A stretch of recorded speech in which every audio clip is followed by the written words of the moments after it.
Hey everybody, welcome to Monday Night Mashup. So, it is Monday night, so we are here. And tonight we have a special show.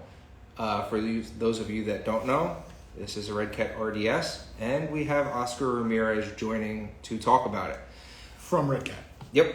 So, first on the agenda tonight, we'd like to thank our sponsors. We're going to do this pretty quickly this week.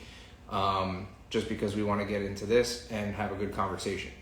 So, first up, Gspeed chassis right behind us. I'll step out of the way. Yeah. Huge thank you to Gabe and everybody over at Gspeed for sponsoring the show. RC Misfits, who was kind enough to, I'm going to call it lease it to us. Because I'm eventually going to buy this option one. To buy. But he was nice enough to loan this to us for the time being so we could bring it on the show. Cal RC. And for those of you that don't know, Cal RC makes RC maintenance products. And is there anybody there who doesn't know what Cal does at this point if you watch our show? yeah, right? In this month's RC Car Action, which we just got, on the test bench is Cal RC's new Jet Blaster Turbo. So go check that article out. If you don't have a subscription to RC Car Action, click the link in our bio and there's a discounted subscription in there. Next up, RC Garages. Yeah. Bobby over at RC Garages is making beautiful 10 scale and 24 scale garages. If you don't know Bobby, you don't know RC Garages, please go check him out. The man is doing amazing work and is always running sales. Yeah. Notice that. It's always, every couple of weeks, he's got stuff on sale. So just stay on top of it. Check it out. You get a great deal on a 10 scale or 24 scale garage for your build. Anything from drift to crawler to lowrider, whatever you're working on, he has a garage for you. Also, Crawler Colt. Crawler Colt, get up on your Crawler Colt swag, t-shirts, hats, pins, patches, scale shit. Mark and the team over at Crawler Colt just killing it. CrawlerColt.com and scaleshit.com. Yeah. Who else? CarryAll RC. CarryAll makes two different bags. They make the backpacks and the sling packs. They are backpacks made for the RC enthusiast. So you can connect a 1/10 rig to the backpacks and a 1/24 to the sling packs. The sling pack's nice, compact bag. I use it for pretty much everything. If you pay attention to our Facebook, I used it for fishing this weekend because I didn't have a tackle box. And the backpacks will literally hold everything in the kitchen sink. It's huge. That is our mobile toolbox everywhere we go. So go check out CarryAllRC.com. Correct me if I'm wrong. Yes. Because you love to correct me when I'm wrong. Because you're always wrong. CarryAll, Mike George made an announcement a couple days ago that they're coming out with a new bag. I believe they're bringing the size down a little bit. It's going to be bigger than the V1, but a little bit smaller than the V2. So keep your eyes out for that and stay on top of some new stuff coming from CarryAll in the future. So, can I get right into this? Can I start? I got something I want to say. Yeah. For those of you who've been following us, know us, met us, we are crawler guys. We are, first and foremost, just big tire, fun, trail trucks, and crawlers. We have recently, in the last 6 months to a year, taken a turn for scale. We both are doing it our own ways, but getting really into the scale scene. Neither of us have any drift experience. I know that Craig got to drift Swiss Army Mike from Slippery Boys. No, I did not drive his car. Whose car did you drive? I drove Eric's from Gen Z's. His Redcat. No. I forget what kind of car he has. Maybe it was a Redcat. It's a different body though. He had a Mustang body on it, so I don't know what car. Yes, the Mustang. I'm sorry. You got to take a couple laps at UST. Yeah, and it was great. It was definitely eye-opening, and it made me want to get into another aspect of the hobby. So here we are with this on our bench. So this for us is a first time. This is our first time really getting to look at one. Yeah. Check it out. Yes, it is an RTR from Redcat. It is bone stock the way it comes out of the box. But please, at any point tonight, you're a drift guy or into drifting, and you want to jump in, you want to talk, you want to give us some input. We're both looking to get into drifting. We've been saying it for a while now. Yeah, this is totally. It sounds like once you put a car in Craig's lap, it is his. You're not getting it back. So this is most likely going to go to that side of the bench. I'm looking at the Redcat Builders Kit, and me and Joey over at RC. Can we talk about Joey for sponsors? Joey over at RC Misfits. Me and him have been talking since UST about putting together a package to build me a drift car. Yep. So, but yeah, somebody wants to join already. Yeah, it's Cali Warrior Kent. I was going to let him in. I just want him to know that tonight is going to be pretty much all about Redcat, and that we're just going to wait for Oscar to come in, but we will let him in really quick to talk about whatever he wants to talk about. The drift experience is totally different.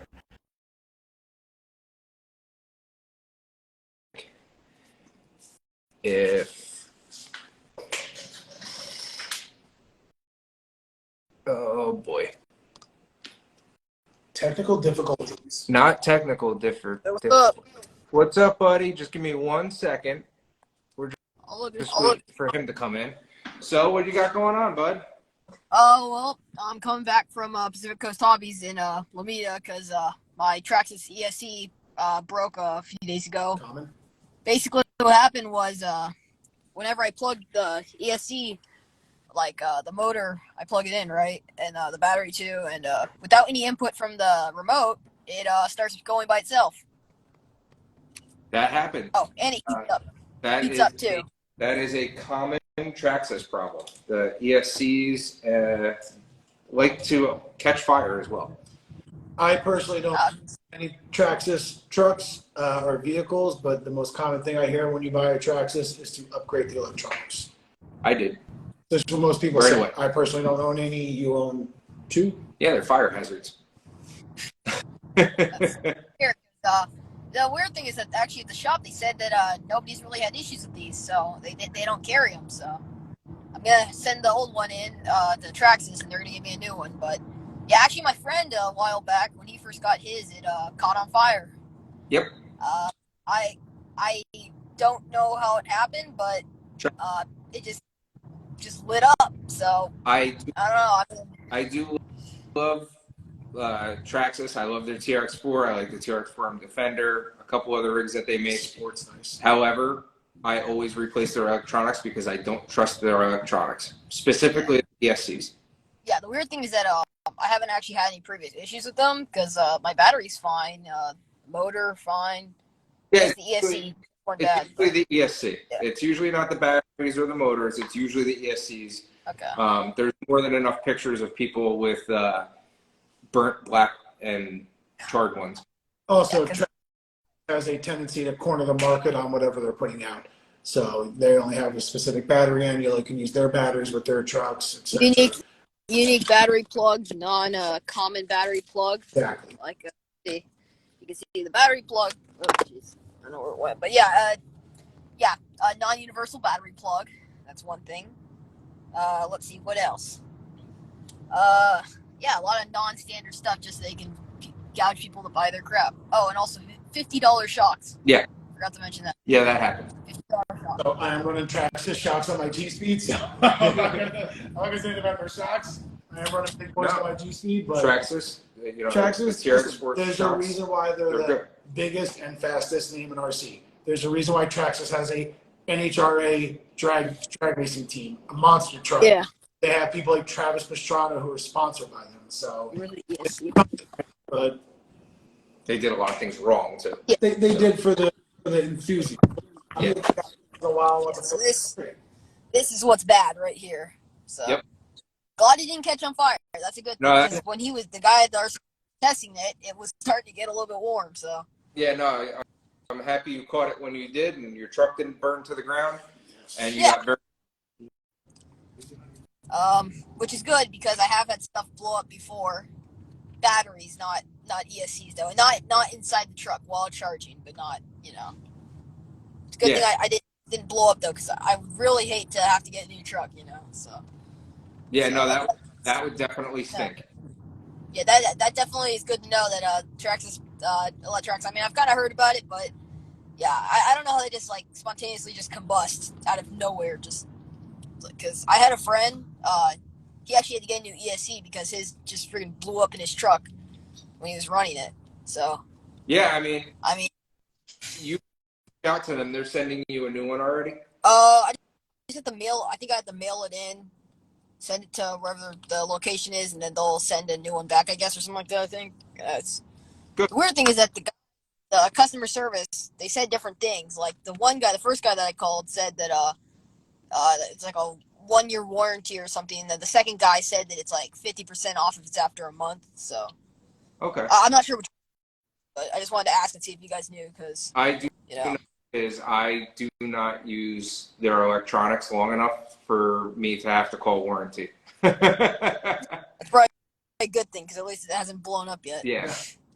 Yeah, my TRX4M still has the stock ESC in it, so we will see if mine takes a crap. I hope it doesn't, but if it does, I'll tell you what my experience is when that happens. So, Hobby Wing Fusion motor. Yeah, I might get the Hobby Wing motor. I don't know. The guy says replace it with a Hobby Wing. I might. I'm not sure because it's not my motor that's the Hobby Wing Fusion Pro is for 10th scale. You're talking 24 scale. Yeah, 20. Well, 18s, but yeah. Yeah. So that's not going to work. Yeah, so I don't know if this is supposed to be like that, but when they from the factory, you can see how short the antenna is. I don't know if yours looks like that. I think. But hold on, mine's right here. I don't know because actually, the guy at the store commented on how short the antenna is. Because this one's really short. I don't know who cut it, but it looks like it was cut. Oh no, mine's very short too. I don't know if you can see it back there. Okay, so it's not. They do that to all of them. Okay. Yep, super short. So it's not just mine. Okay, that's good to know. Starting on fire. Sorta. I mean, I know a few people their trucks have blown up, but we lost you, but you're frozen. He's frozen. Oh boy. All right. Let's see. You there? Yeah, I'm there. Okay. I think everything's froze. Hold on 1 second, bud. Yeah, I don't know. It's definitely on your end. Our end, everything's fine. Okay. See if I can. Is it better now? Okay, it's good now. No, it's but all, I wanted to you're ask. very Man, I can't hear him. So why don't you exit out and join back in a little bit? Okay. Try to join back in, all right? Yeah, it's very choppy. Hey, Fishing Bill, what's up, brother man? So, while we're waiting for Oscar to join, I just wanted to start to go over this Redcat. So, very, very sleek body. I like it a lot. I like the gunmetal. It also comes in orange. We do have a couple questions for Oscar, like if anybody in here knows. Oh, let's save our questions for Oscar. All right, we'll save our questions for Oscar. So I'm sure there's 100 people who know the answers. Oscar, if you're watching, just hit and send a request to join. I don't know if you're in here yet. And if anybody's friends with Oscar, send him a message and tell him to come on over, because we can't send him a message when we're in here. I mean, there's another phone right here. Yeah. He'll join. Oh. So this is full carbon fiber, upper and lower. Yep. It is fully adjustable. The gyros fully adjustable. I'm going to put it up. You can see all the adjustment holes there. We have, give me 1 second. We got Stink RC that wants to come in. I think you're going to fall on the table. There we go. Stink RC. What is this doing here? Oh, I wanted to look at it for him to make sure that his wire right. wasn't Yes, jacked up. yes, So I got for him. What up? What's up, guys? What's up, man? How you doing? Not too bad, not too bad. Right here working on a little 3D printed body. Oh, sick, buddy. Like it. Now, you printed that, or did you get that from somebody? I got that from a buddy, Maddox. Okay.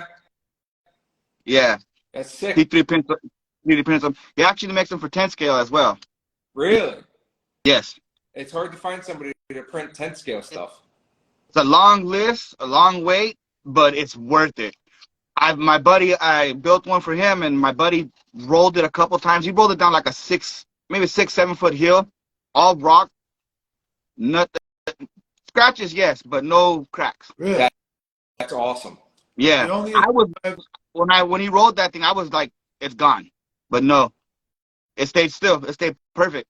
The only issue I've ever seen with a 3D printed body is my brother had a 3D printed body for him, and he lives in Arizona, and he left it in a little shop. It's like a shed, and the whole body just Yes, that is one thing that he says. Do not leave them in the sun or in the heat because it is gonna warp. Now, apparently, I've never tried it. There's a carbon infused PLA that resists heat a little bit better. But from what I understand, it's actually abrasive, and you have to get like instead of a brass nozzle, it has to be a steel nozzle so it doesn't wear out the nozzle. All right. I've never used it on my printer, but I might try it one day to see, how it holds up in the sun. Because we're trying to convince him to do a 6 scale. That's a lot of PLA, bro. He says that'll be a couple months. So it's either a really big printer or a lot of assembly. I think it might be a lot. I'm assuming more assembly because I don't want him. I'm worried that the printer will go down, will shut down, get too overheated or something. Yeah. Yeah, a really good. I've printed for like 40 plus hours and had no issues. But man, that's asking a lot of a printer for me anyway, because I don't. It's asking a lot for any printer. I don't have the best printer in the world. I have an Ender, but it did really well for being on for 2+ days. So a 6 body is probably going to be like weeks. Oh yeah. Does he do? Is he taking orders, or can people reach out to him about getting a body printed? Or Yes, is he right now? You could reach out to him. He's like I said, there is a waiting list. There is one of my buddies on here, Pono from Hawaii. He's actually on the waiting list right now. And then there is some sporadic moments that he has bodies that the customer didn't pick up, or he just has, and we'll go to events and he'll have a couple there. And if you're there and you see him, you like him, you gotta grab him. Don't second guess yourself and walk away from it and be like, oh, I'll wait around. No. My buddy did that, and he had to kick himself in the butt for it now. What's the average price for a 10 scale or 24 scale? They vary because he does painting as well. Okay. So you can get one like printed, painted, done, ready to go, shipped to you. Yes, the last one that we saw that was shipped out to New York. Okay. Nice. So literally clear across. Yeah. That's pretty cool, man. That's so you awesome.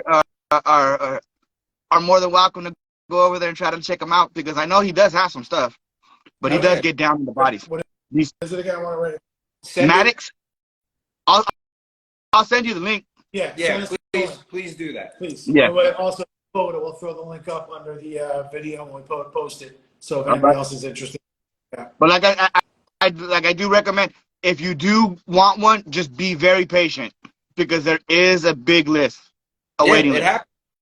When you have something, when you do something well, you're going to have a waiting list. Listen, I'd rather do a list for somebody who does good work than first in line for somebody who does work. Exactly. That's exactly the way I feel. Dude, when you're on that list and you get that body, it's like the first, your birth of your first child, Christmas, all in one, dude. I hear you. It's so fucking cool. I got this one, and I'm still waiting for the 10 scale, but I was like, damn, this is just the look of it, man. It's on point. I love how it's got that chop channel look. It's nice and That's what that's what the thing's known for, is that chop right there. Yeah, I like that. That's dope, man. I like that a lot. And this is a bad one. Like this is like one that he doesn't want to, like, because I didn't pay for this one. He gave this one to me because he's like, well, it's not all that good. It's not that done. You need to sand it still. And I was like, I'll take it, bro. I don't want. And like I said, I'll always take the Friends Imperfection one. Oh, that's the best stuff. Yes, exactly. Now I All got right. a question for you guys. How are you liking that car? We don't know yet. We didn't put it on the ground. We have not put it on the ground. Oh, okay. Brand new, brother. It's technically on loan from our local hobby shop. This one Okay. right here, he's probably going to most likely purchase it, and we're going to keep it in the shop here. When he decides that that's definitive, it'll get put on the ground, and we'll start beating it up. But All right, from yeah, what you guys have in your hands right there, what are you guys thinking of it? Like, just I love the quality. So far, quality seems great. I love the way it's a magnet mount body. Redcat's always knocked it out of the park. Oh, yeah. Body mount. Since they did those, since they started with those Impalas, man, like they've jumped up big time. Even with the Gen 8 and the Gen 7 Yeah. with the hinge, Yeah, they've always done a great job with their body Yeah. mounting. Yeah, carbon fiber chassis, just comes with the gyro, comes brushless out of the box. Like very, very, very impressed with it, man. I think the price point's right. You know, shocks feel great. I saw them drifting them at USTE, and they were just ripping it, man. And cool it really sold me, man. At It really UST, did. they were drifting this along with the drift guys who are running their custom drift cars, and this thing was, you know, almost staying door to door for an RT out of the box. I mean, Wow. it was pretty to watch. I'm sure Impressive. the guys from Redcat driving them themselves, I'm sure they have a lot more experience, but still, it was pretty cool. We have zero experience. My first time driving one. No. So it's a I'm more of a learning curve, fan man. of anything, but like, yeah, I always wanted to check it out. Like, I have one. My very first drift car was like everybody else, probably was the Sprint 2 Drift Edition. Yep. But other than that, I gave a buddy a Yokomo, and I've never really got into it really. But this thing looks pretty damn cool, especially for the price point and everything. We're gonna give it a shot. I have a nice big open concrete floor in the shop that is more than enough room to be toying around with this thing inside. And you know what? What's your guys' Why not? We'll, opinion on the body? I love it. John, I'm going to be honest. I'm not in love with the body. I think it's the headlights. Listen, I like the idea of drift because I want to do What you want? I want what I Yeah. want. I mean, like, I want Yeah, exactly. And it's ready for that. something different. It's ready for that. So the only thing right out of the box that I might change is the body, but most of the time you're customizing the bodies anyway in any of the RC world. So, it you know, kind of looks like one of the prototypes of the not the 350Zs, but the new one that they just made. the new Z, I think it's just a Z. The new Z. Yeah, Z. it's not even a 350 or anything. It's just a Z. Yeah, It looks I like agree with you. one of the prototypes of it. I agree with you on that. It does have a Nissan vibe to it. The rear is my favorite part. This is That also does look very, pretty cool. very old school, like 70s, fair style rear flashing on there. And the diffuser looks pretty badass too. Yeah, They I did a like good job. I They like did a good job with the front lip too. The front lip is nice. It's literally just a headlight sticker that throws me off. Yeah, the headlight sticker. Listen, like I said, I like it. I want to not run the body. I want to be embarrassed to bring this somewhere. But I think wheels and body would be the first two things I would change. Yeah. Just being honest. I think, just give me 1 second. Oscar, I saw you join. If you could send us a request to join, or I'll figure out how to send you a request to join. If you're ready, just put in the chat if you're ready, buddy, because we were just waiting on you. I saw you joined. All right, guys, I'll let you guys get into the thing. Thank you very much Just want to say hello. for it, as always, man. You're great. Yeah, no. Thank you again, guys. You guys have a good one. All right. So, John just had to step away for 2 seconds. We're going to let Oscar in here.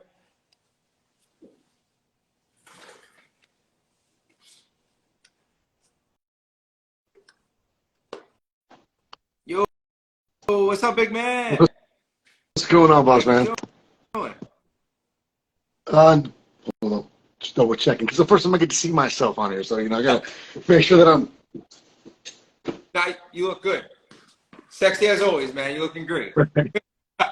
Man, I appreciate you guys. Thank you guys so much for having me. I was obviously watching for a little bit, kind of hearing the feedback, which I from a standpoint where manufacturers are, especially us, we're very crucial about that. There's a lot of things that you take with grains of salt, and there's things that you try to learn from, right? And I think that's one thing that I love about what Redcat has been doing the last couple of years. In that sense. Yeah, absolutely. You could tell they're listening. Just with the new Gen 9, all the complaints or problems that were inherent with the Gen 8 and the Axe, they fixed in the Gen 9. All those problems were solved. Right. With the V1 and the V2 with the Gen 8, you solved some issues, and then you found some more, and when the Gen 9 came out, all those problems were solved. And you right. keep, and with the new release with the Machete, right? You guys found issues, you owned up to it, and you fixed it, and you re-released it. Like that takes a lot of balls for a company to be like, hey, listen, we got a problem, stand by. Right. I think there's a lot, there's a lot to be said where, like in one sense, and I'll actually get to a little bit of the story about that, but in a lot of sense, when you're sitting in a room with your boss and your bosses and engineering, and you guys are looking at this thing from a bird's eye view from where we were, we had that choice, right? To either say, all right, let's just roll them out. We'll kind of just do a rolling change, you know what I'm saying? Like, there's a lot of options that could have been, had, but the one option that came up, and once it came up, we just ran right through with it, was, let's just be honest. Let's just be upfront about the product. Let's let them know. We didn't experience what, unfortunately, a very small select few people did, right? And I'm hoping that as they start rolling out more and more, because this round that we're sending out, we're sending them with the replacement parts in baggies, so that go run it, because if you got lucky enough to have one that's centered, it's probably going to last a bit. So, yeah, if you want the latest and greatest, you got them. The redesign work was great. The only thing that we've noticed that you can actually do now compared to before is before, when you reach that certain point, it would snap, right? The corners of where the grub screw was. And now, because it's so long, on a super massive, and I mean like massive ball, we finally got one to actually bend and stay there, because being metal inside, yeah, you can only have so much give. Now, what is the caveat of having that, bro? The caveat of having that is hopefully you're not going to blow something else out. There's a weak point, right?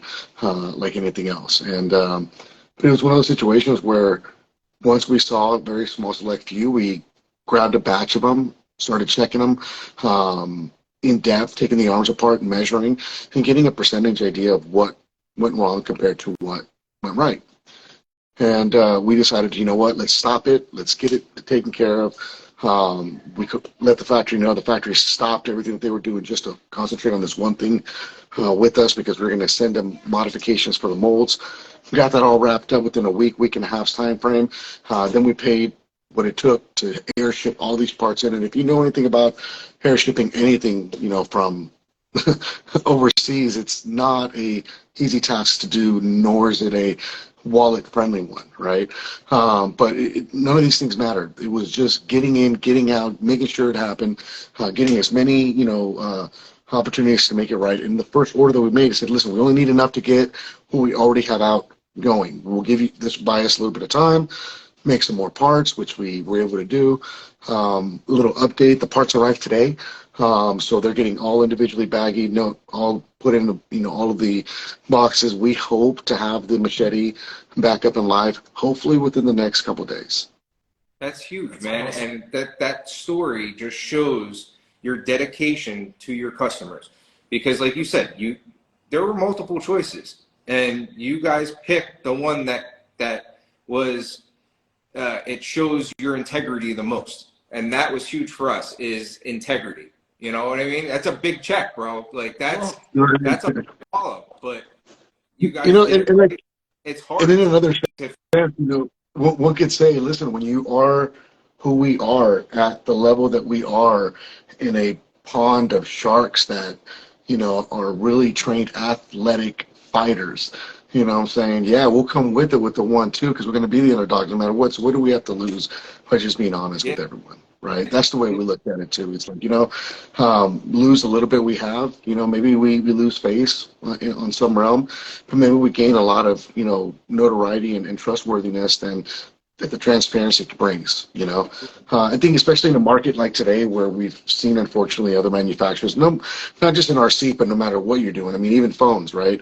We've heard of the whole phone plague where they stop working at their efficiency at a certain amount of time and to kind of push, right?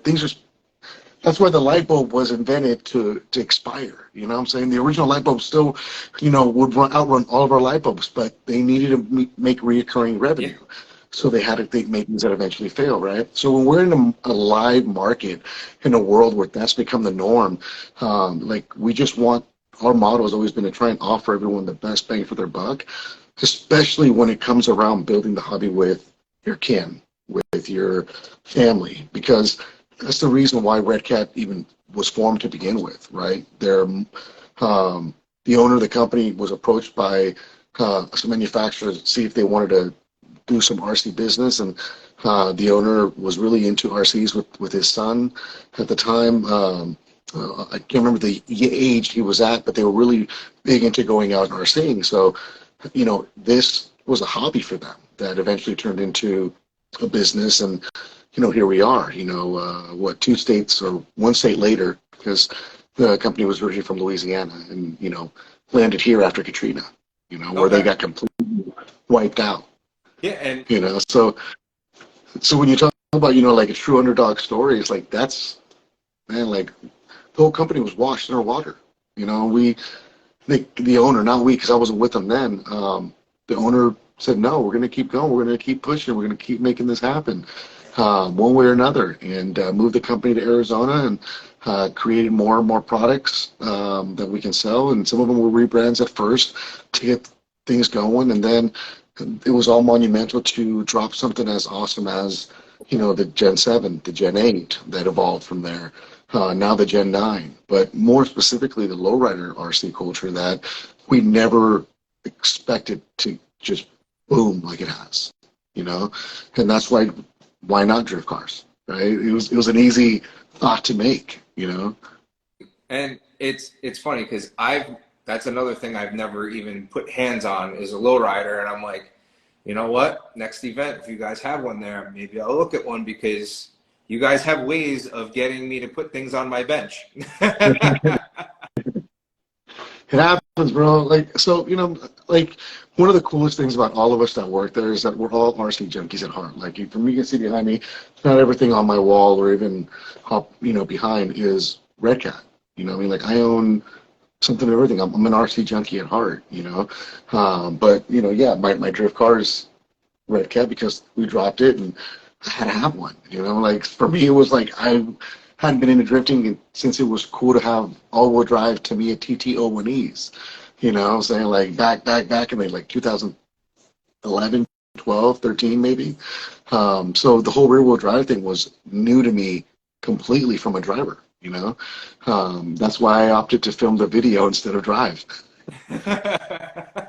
Hey, I tell you, I put hands on one at USTE, and it was my first time touching a drift car, and there is a huge learning curve that I'm gonna have to overcome because it is not what you expect. Because I was expecting like steer, counter steer. As 2 car guys who have kicked a car Like, sideways around a corner once or twice, you expect to have to hit that counter steer. And it's Right. yeah. What is that natural inclination feeling, right?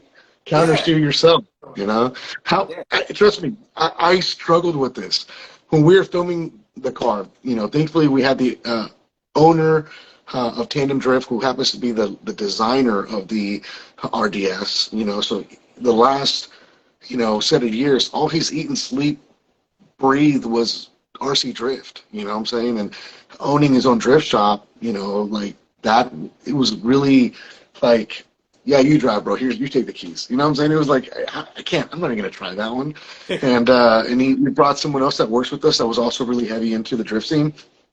And dude, I would take breaks while filming because girlish figure over here with the big old belly. Makes it a little bit harder to run around when you're chasing cars with the gimbal. You know what I'm saying? It's a trip. Little gordito running, looking like I'm running after the taco truck or the ice cream man. You know, like wait. All right. But the reality is I took breaks and I tried driving these cars any chance I could. Dude, I sucked. Like hardcore sucked at the beginning because I kept trying to countersteer the car myself. It was my natural instinct from racing slashes off road back in Antioch, California, Delta RC, to countersteer yourself. You know what I'm saying? And staying with it and pitching it sideways. And so it was really weird to allow the gyro to work for me. But once you can just let go and start trusting your gyro and making those adjustments based on your throttle curve that you'd like to drive at, because we all have different throttle curves. We know this guy on off, and then we know the gradual throttle expert. We all have different realms of experience, but once you can get that set to where you want it, hey, dude, it's mindless, and you just check out. It kind of does to me what crawling has done for me over the years, where I just go hit some rocks. You know what I'm saying? Headphones in, just I'm in my zone, leave me alone. Sometimes if I'm with friends, it's the best, but my best friend's unfortunately no longer with us, so I got to do it on my own. And so I have my talks with them that way. You know what I'm saying? But you get to check out, and you get to have those moments of clarity. Which is why we all gravitate towards the hobby to begin with. I tried to explain that to some people when I first got into crawling, and I spent about a week or two building like a little course in my backyard. My yard was fenced in. On the other side of the fence, I had about another half acre of just woods. So I went and built, and I go sit back there. I had a chair, a little fire pit. I let a fire, sit there in a chair, and they'd be like, my wife, my friend, you sit back there for like 2 hours. What are you doing? Trying to get over that. You can't get over it. Why do you keep trying? Because I can get over it. But for that 2 hours, I am not thinking about anything except for getting over that rock. All the problems, all your cares, worries, everything that weighs on your shit, it's gone. Just get over the rock. It's so relaxing. Yes. It's again, man. It's the reason why we all got into it, right? To give ourselves an outlet from life at some given point, or maybe it's very select few people do I see now, which I consider like legacy people, right? Their dad was in it, and their grandpa was in it. So we're still dealing with a lot of second generations and a lot of first generations at that, especially when COVID money hits, it's like, Yeah. like, I'm gonna go buy myself some RC parts, Yeah. like, no shame in my game. I know where I'm spending money. Listen, if my woman sees me with a $100 bill, she knows exactly where I'm going. All right. There's no guesswork, but man, to kind of, tie in, the RDS, right? And I agree with you. So if you guys haven't had a chance to, on the box, there's actually, I believe, a QR code that you can scan, if I'm not mistaken, or a website for Nemo. It might be on the manual, or the sticker pack that came with it. One of the three combinations, and it'll say Nemo on it. If it's not on the box, it's in the actual pamphlet paperwork where the stickers are. And Nemo was the guy that designed that body. So the reason why we can't call it missing, because I can't say the missing, okay, it's because listen, the car was actually a concept body that was created in a huge art competition. Yep, there it is. If you can scan that. If you scan that with your phone, it'll take you to the website where it'll explain the whole history of what you're actually driving. And I think if folks had a chance to do that, they would actually grasp kind of a bit of a like, that is dope, type of feeling. Nemo did a great job on the renditions on this. If I were to change a few things, I wouldn't have put the stickers for the headlights. I do like the headlights where they're located, but I peeled my stickers right off and just cleaned it off. And I just put bulbs in it. And it was perfect. Like, we're very honest, transparent people, and if like the only thing I'm gonna knock it for is I don't like the shape of the headlights. That's it. That's Right. my knock. Is Right. I just don't like the shape of them. If that area was clear and the light was beaming through there, then I think that would do it justice. Yeah. But I think so for me, I like the Knight Rider-ish look. I put red LEDs in mine. on the front, just to give it that, like I'm pissed off, angry vibe, But like same thing, like was mentioned. The whole reason you're getting into the whole drift scene is kind of a lot of reasons why a lot of us get into the crawler scene, especially when we start to go small tires, start to geek out, which is going full dollhouse, right? And in going scale and having a good time. So like mine, I didn't stay stocked for more than 24 hours, you know? Um, so this, I believe, is a 1976 or 77 GTR. I gave it that whole Euro touch on the inside lights. It does have LED lights, front and rear. Dude, that is... And then on the back. That's really, really nice, bro. And I gotta tell you guys, man, if you guys don't know or don't have these, you gotta check them out. E-Space Sliders is a company, I believe they're out of the Bay Area. E-Space Sliders sells backfire kits. You guys got, and trust me, I bought some for my crawlers, so while I'm crawling, it looks like I'm just spitting, you know what I'm saying, just flames out. I hope the light... Oh, That's bro. awesome. Yes. That's dope. I like that. Right? So as you're like sliding, and you let off, and it starts pop, pop, pop, pop. It just looks so cool. You know what I'm saying? So eSpaceSliders.com. Send me the Check them out. I want that. That is cool as hell, man. Yeah. Yeah, man. The homie Josh from eSpace Sliders does a great job. He actually runs a track for Delta RC in Antioch, California. They have a huge carpet track out there, and the dude's just passionate about it. But when I saw those, I was like, I'm not just getting them for my crawlers or my drift cars. I'm getting them for some crawlers. I even I'm gonna be at King of the Streets. I didn't get one in time. I was gonna throw one on my drag car. You know what I'm saying? Like, even though like no one will see it, I just thought it was really cool. Like I still geek out like that, right? But man, like, so like the RDS as a whole, it definitely, when we call it a competition spec car, right? There's a lot of words that go into that terminology, and one thing you got to think about is it comp ready? Well, I mean, technically, everything that you have there is enough to at least get you into the game, right? But there's a lot of things that you can always make better, especially when you're talking about an RTR, which you guys already know the realms, right? One of the biggest benefits that I found for a lot of folks that I've seen as a commonality is for those that actually want to buy the RTR because it's just their way in, but they might already have a remote because they've been in the crawling scene for a while.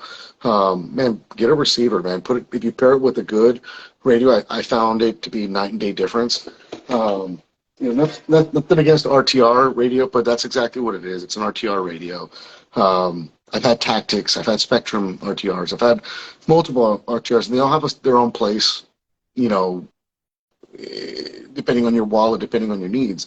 Like, I don't knock them, but the reality is I think you can't really start to see the benefit until you put a good radio on it, right? Or you can just, blow your wallet and do something like this. That is I'll put my glasses crazy. on for that. Hold on. Damn, bro. Wow. So this thing's got a Reefs 299 LP servo. I run LCG packs, usually Redline packs from Gens Ace. Yep. Kind of just pretty good. I kind of alternate depending on the track. This pack is heavier than the Redlines, so if I need a little bit more grip, then I'll use this battery pack where it'll weigh the car down a little bit more and give me a little bit more bite. If I am on a track where I'm too fast, then maybe I'll run the Redline battery, lighten up the car, maybe change camber angle a little bit more to allow the car to spin a little bit more without gaining as much speed, right? This thing has a Hobby Wing D10 10.5 turn motor on the That thing is back. gorgeous. We added a Oseki, what do they call it, a speed fan booster on the fan, just keep the motor cool. It's paired with the Hobby Wing D10 ESC in the back. And everything else for the most part is stock. You know, aside from the weight of oil that I've changed to, honestly, the alignment. The alignment's going to be your biggest winner. Well, I have a question about that. Alignment. So we noticed in the bag with the extra parts, there's all those little squares numbered. And then I noticed they're here and here on the front. Right. These start with.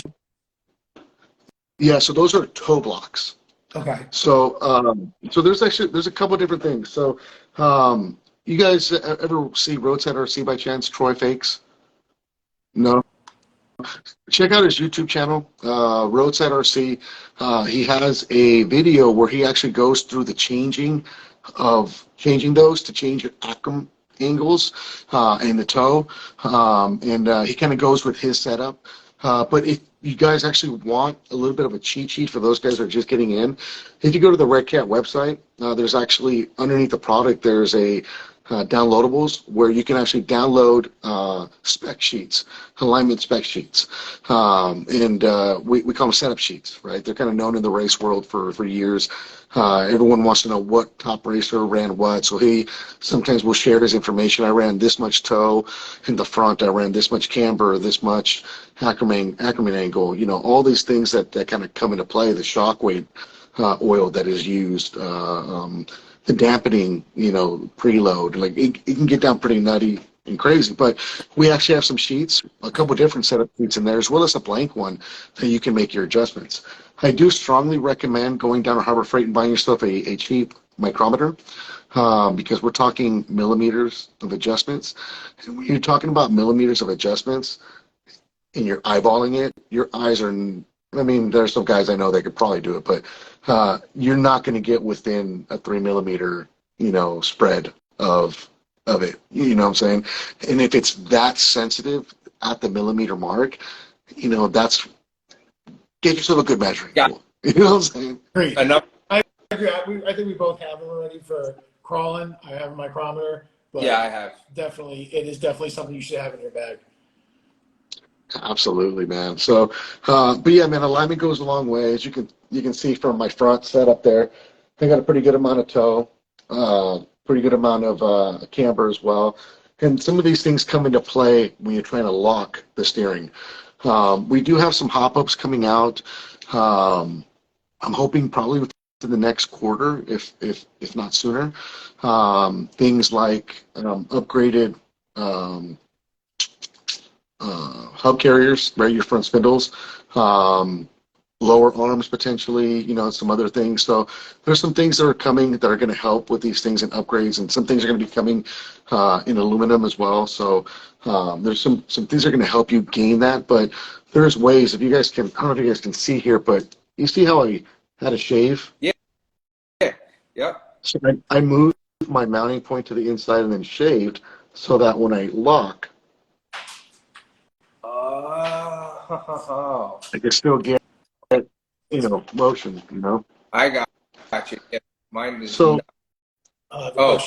is it right? It's there. I have a question for you. So yeah. once again, we are completely new to this. So you can pick on me and make fun of me for asking.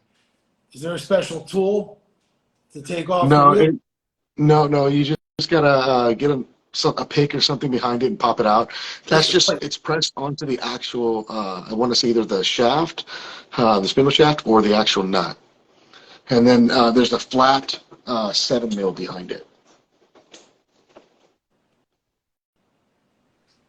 See, we're new at this, and we didn't even look at that yet. I'm like, dude, how do you get the wheels off? I see the thread, but there's no.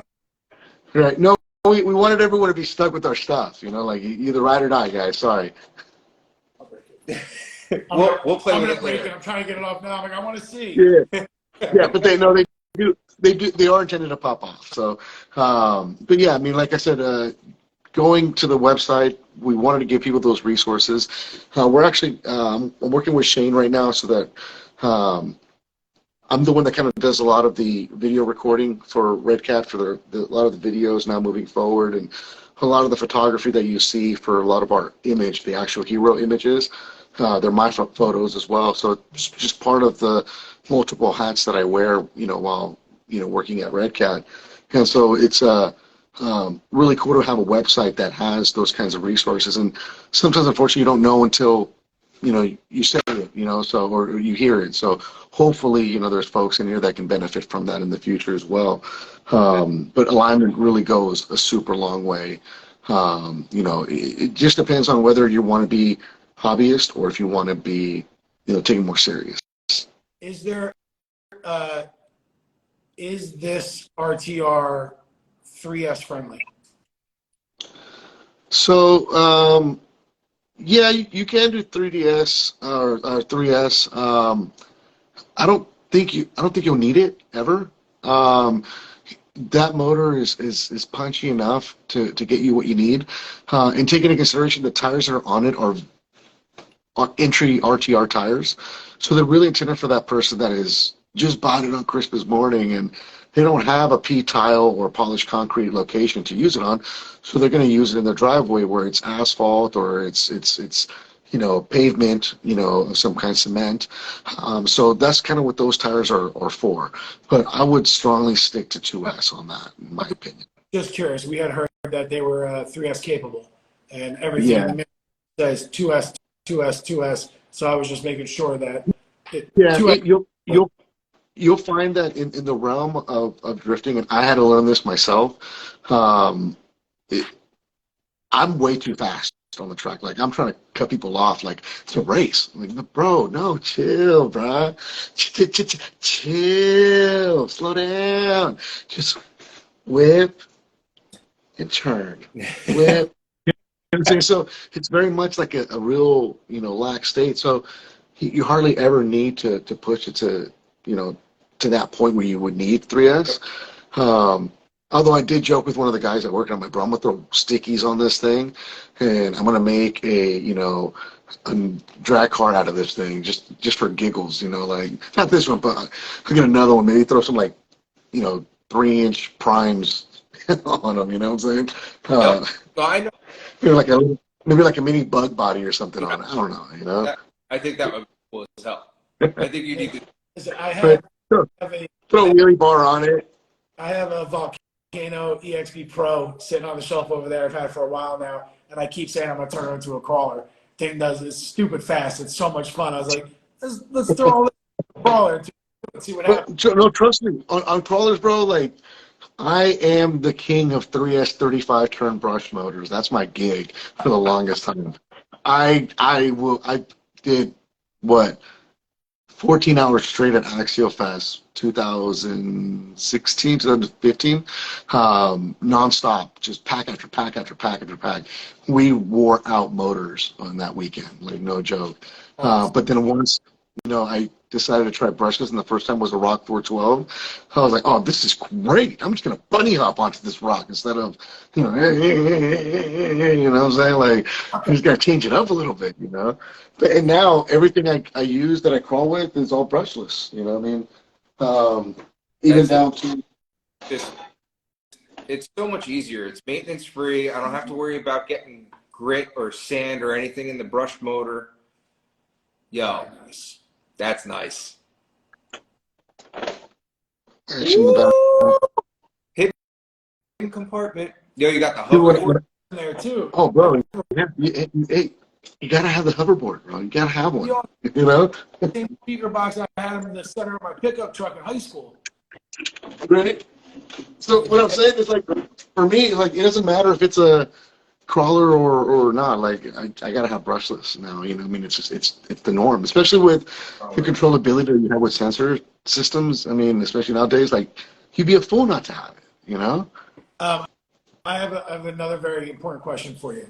What you got? Is there anywhere that somebody could see footage of the Drifty 9? Is it fair? Is it what? Say it again. Is there footage of the Drifty 9? Yeah, we got footage of the Drifty 9. Where would I find YouTube? You know what? I might work on something to share here. I know. Soon. I'm not saying nothing else. I won't say nothing else. I know. I wasn't supposed to say that. No. It was leaked. It's been leaked. People, it's a known thing. Okay. It's just not out there a lot. Yeah. So right. So the drifting end was made just for the video, and which is where we used it originally. And I have probably about another 3 or 4 minutes of that thing on that track, whipping around. It's a boat. And she drifts like a boat. You know, she's not quick in transitions, but she just looks like just sexy, Bro, just whoa, you I, know. And the guys changed like the weight of the oil in it, and the suspension. So now this thing kind of just it floats a little bit more when it's tilting around the corners.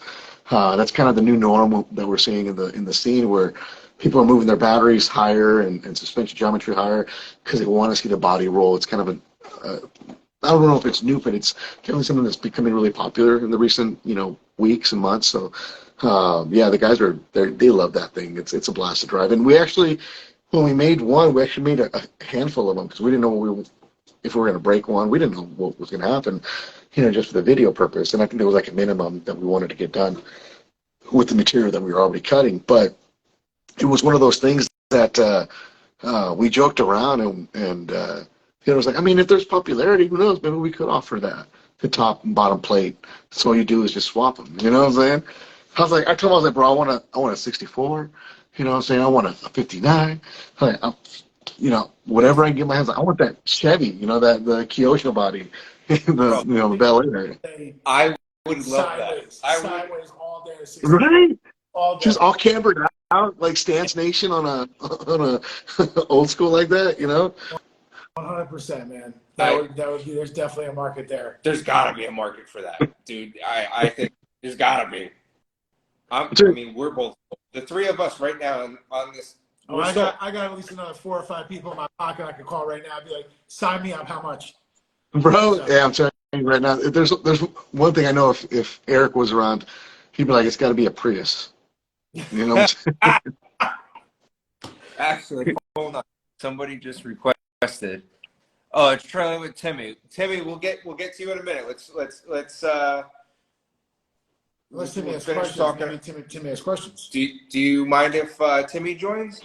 I think you. No, yeah, whatever. Absolutely. You may know Timmy. Timmy was with us at USTE. Nice. But yeah, man, I can't wait to use this thing. Unfortunately, it's on loan, and I could play with it, but I like having money in hand to Joey at the shop before I play with it and scratch it up and Right. Dude, honestly, if it's something that you really enjoy to begin with and you want to do, I'd almost recommend getting a kit and building it.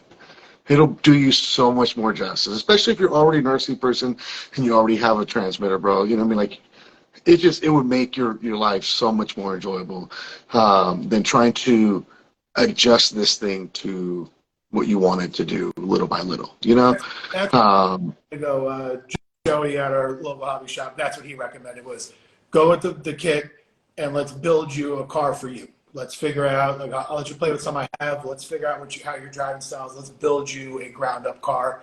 And price wise, it was a little bit more, obviously. Yeah. But it's mine. You know what I mean? It's not different.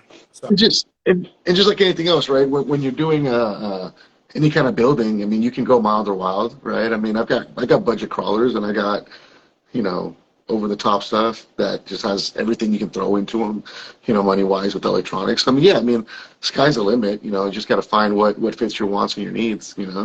Yep, And definitely. And I'll have to talk to Joey. not knowing if you like it or not, the RTR is great too. I mean, Dude, yeah. I mean, so I appreciate that. The RTR is definitely done well, I think, as a whole. I think for a lot of folks, they expect it to be like perfect right out of the gate, like anyone can get it down. But there's that sense of learning curve for some folks, and I'm guilty as charged on that because like I said, I sucked at it. Yeah, and I know I. Oh, where'd Timmy go? I know Eric let me drive his, and he turned it like all the way down, and it still felt like I had way too much power.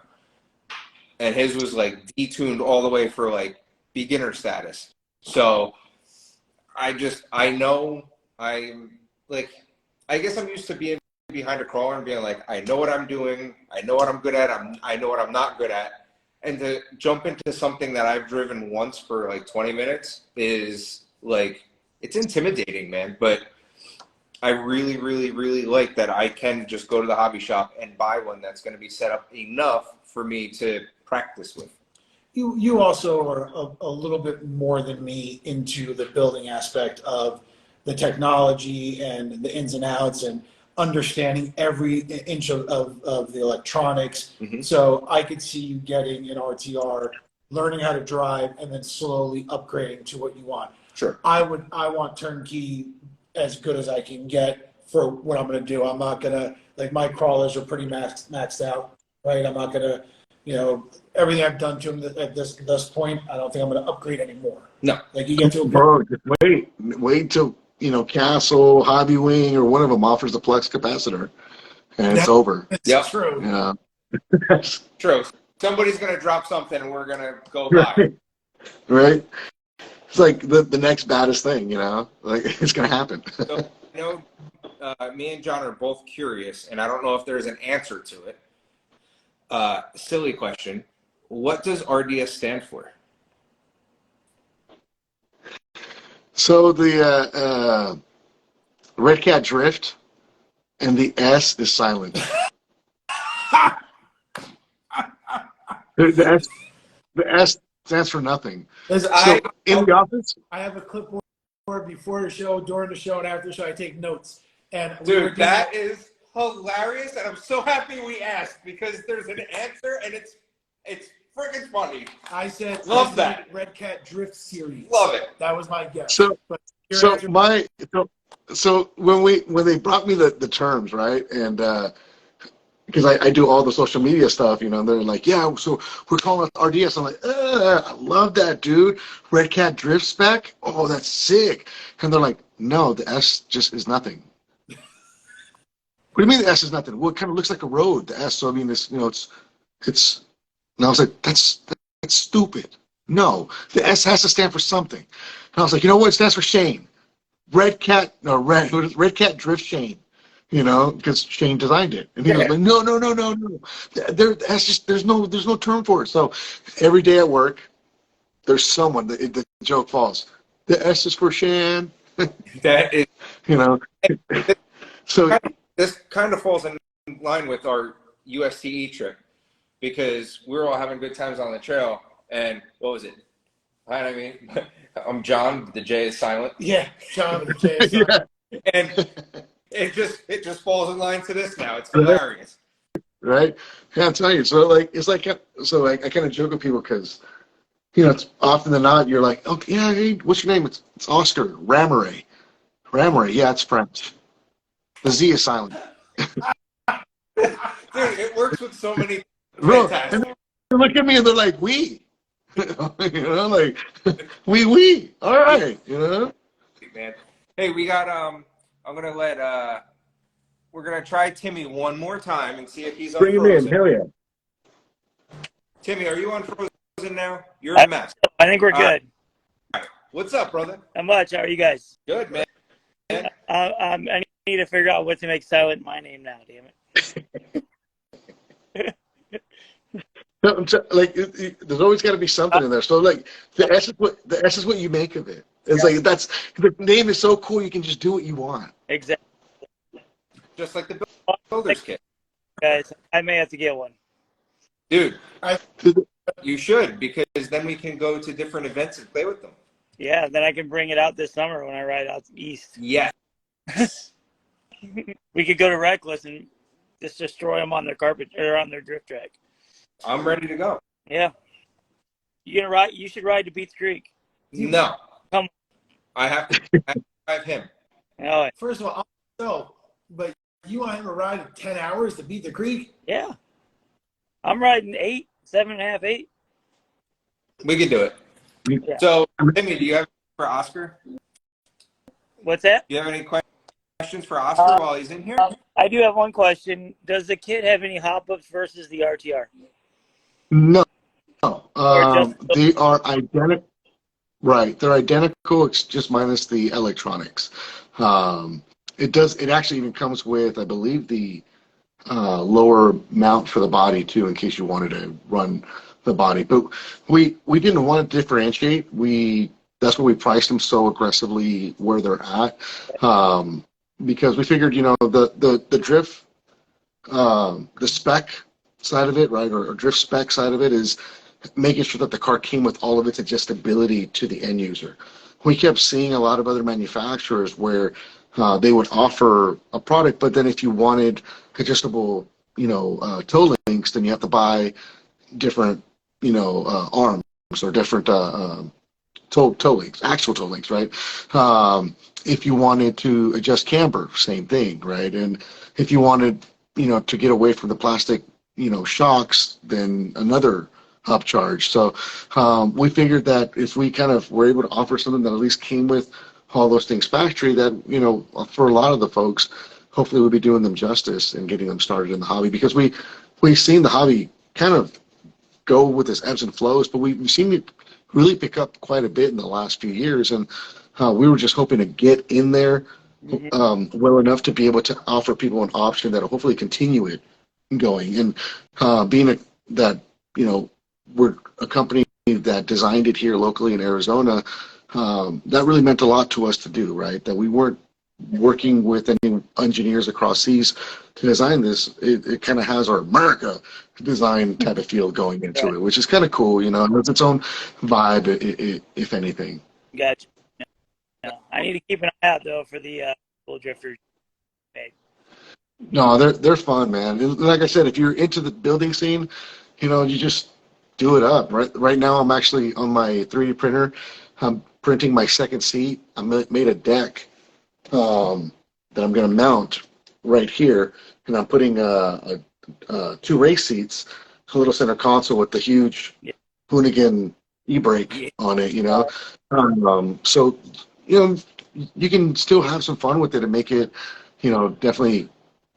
I call it dollhouse, but Great. scale it out. Both of them are kit. I mean, you can't beat it. Yeah. I mean, Yeah. like I checked them out at USDM. I was very impressed.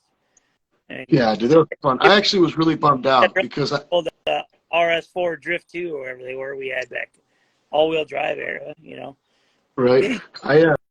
I took mine with me, and we had just launched, I think, a week or two before. So I had a custom body on mine already to go, and I get there, and I ended up replacing my servo with the real high-end servo at the time in comparison to it, and I stripped that servo horn. And of course, right when I got back from USTE, we get the aluminum ones that just arrived. So I'm like, man. So when I was out there, I think I drove my car for like maybe an hour, and they just looked cute on the table. We were doing some curriculars at Jeremy Griffin's tiny home, and I was driving his around the parking lot there, and it was blessed. That's awesome. Yeah. That's awesome. But you're right, the whole counter steering thing, you got to not do it. Yeah. I have to.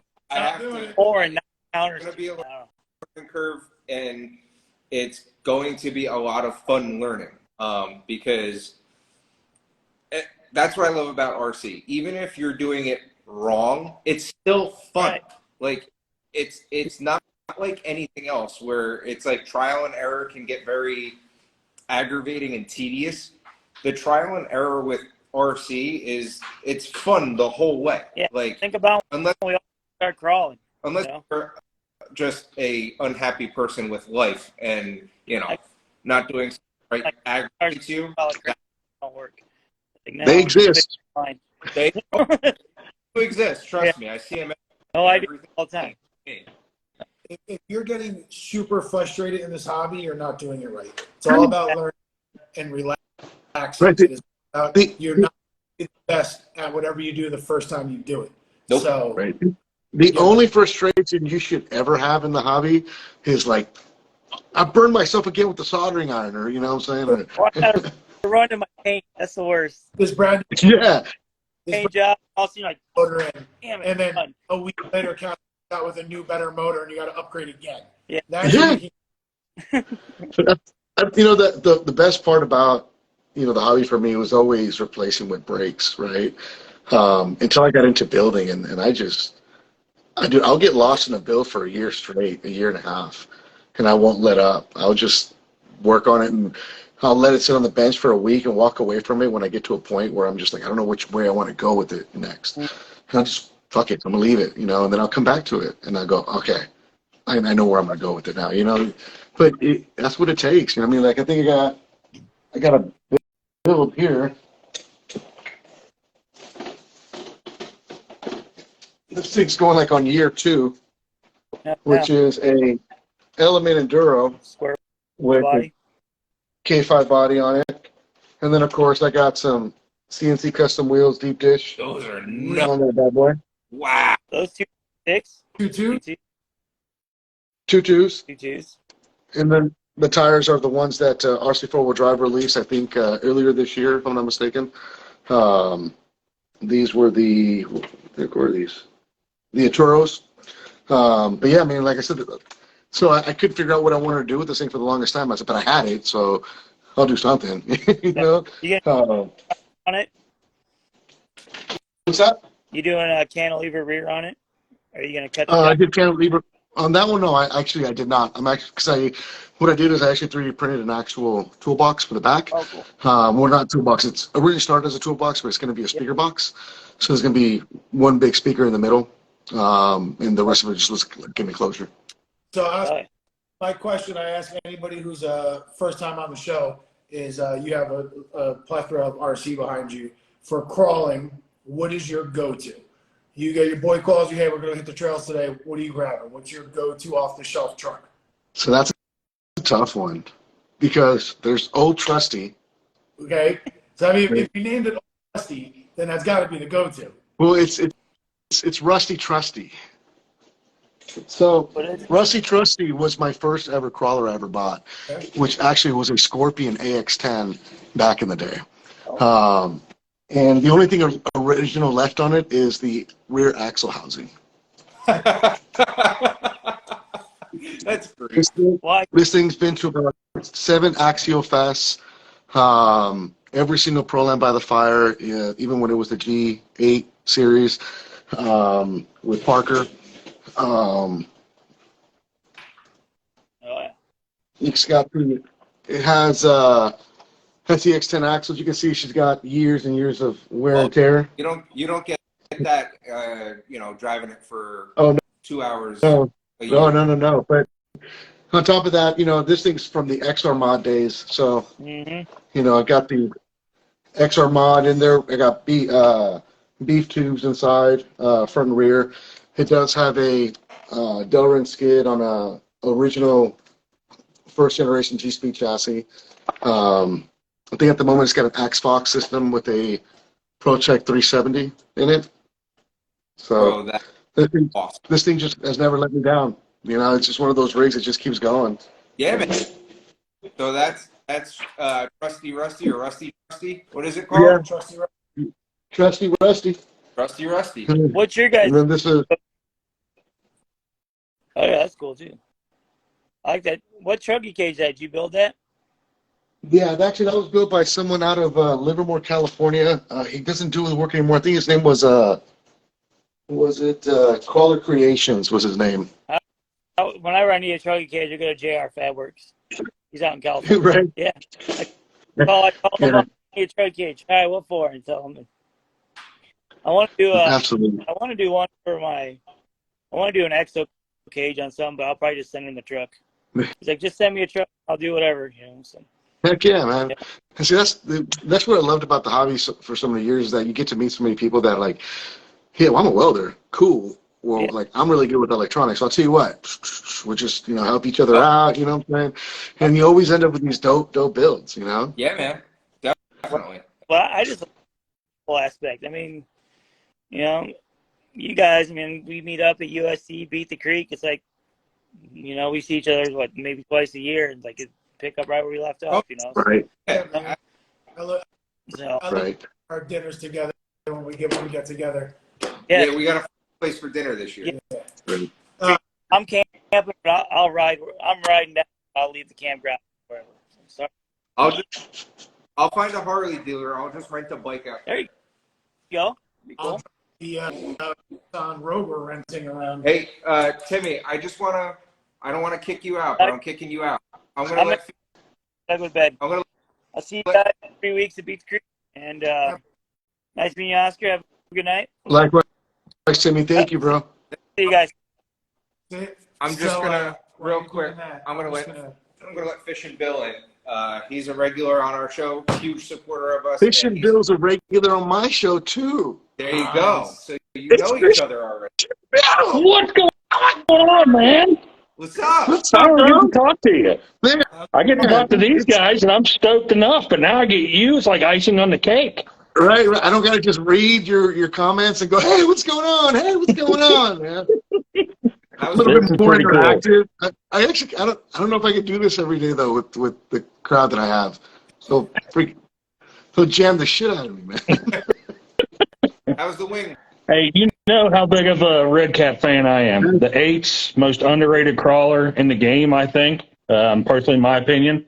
I'm looking at 9 Gen 8's on the shelf right now, ready to run. And then I've got 2 of the 9's. And I wanted to give you a huge kudos on the 9. Haven't run it a ton yet with my shoulder and everything, but been messing with it in the garage, building on them, changing them a little bit, and great job. Kudos on that, man. Thank you, bro. Thank you. You know, the guys did an amazing job on it. I love my 9 personally. I did take it to USTE. I had it out there. I threw a Endura green body on it, hard body, 4-door. Dude, that thing, I ended up taking the second speed servo, I took it out. And I actually made it so that the rod is in where the shifter is on it, near the shifter. So I can just reach in there and manually shift from first to second gear, just click, click, you know? So I wanted to do that instead because I didn't have the room, right? Yeah. But dude, the Gen 9, I enjoyed it, man. I really do. The second gear speed is kind of nuts, especially on 3. It's very fast. Yeah. I tested it in the garage the first night I got my first one. I went, sweet, I got another drag car. Yeah. Yeah. I was I very waited fast. at UST. I waited until we were out on the open, road walking back, and I was letting that thing eat, and I was just so surprised by how well it was doing. But yeah, it turned out great. The guys did a great job on that, man. It's a great rig. You can definitely tell the passion that the guys had with the build on that and the design work. And they just addressed any issues. I haven't Yeah. personally hands on the Gen 9 yet, but when we got our Gen 8 axe and I got to drive it for the first time, I was like, F crawling, I'm doing donuts. Yep. We were ripping that thing in the We backyard. did have one on the show, but we didn't get to drive Yeah, we it. did have one on the show at Gen 9. We didn't get to drive it, but the Gen 8, Right. yeah, no interest in crawling. I want to do wheelies and drift and do donuts Right. with it. I remember when the engineers were, sharing all of the information with me and going, all right, yeah, we're thinking like, what are your thoughts? We're thinking like 2-speed. I'm like, no, we don't need 2-speed. Don't do that. Like, I'm telling you, guys are just going to go out there and just break their stuff right away. It's not worth it. Don't do it.